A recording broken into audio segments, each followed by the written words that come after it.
Hi, I'm Colin from Spaceflight Made Simple, and today we're going to do a short video talking about the Soyuz launch scheduled for the afternoon of February 6th, 2020. Now this will be an Arianespace Soyuz mission for OneWeb. OneWeb will function a lot like the Starlink constellation, where their goal is to put a lot of small satellites in orbit to provide broadband internet globally. If you want to see a video on Starlink and its purposes, which are very similar to OneWeb's, I'll put a link in one of the corners. So the Soyuz, like I mentioned, will launch from the Baikonur Cosmodrome and is scheduled for liftoff at 4:42 p.m. Eastern Time on February the 6th, 2020. A few minutes after liftoff, the first stage of the Soyuz booster will separate. That is the four strap-on boosters at the bottom of the rocket. When they separate, they'll make an X formation in the sky known as the Korolev Cross. The core of the Soyuz booster, also known as the second stage, will continue on towards orbit.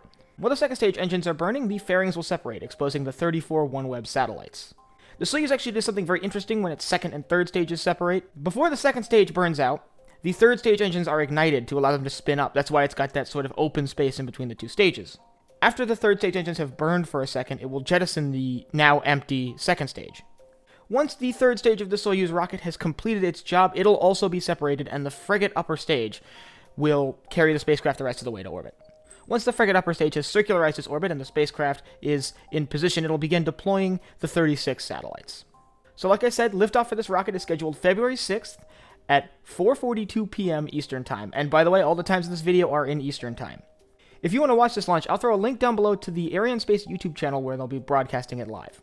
But if you have any questions or comments about the OneWeb launch or anything in spaceflight, leave them down below in the comments and I'll try my best to answer them, or who knows, it might be the topic of a future video.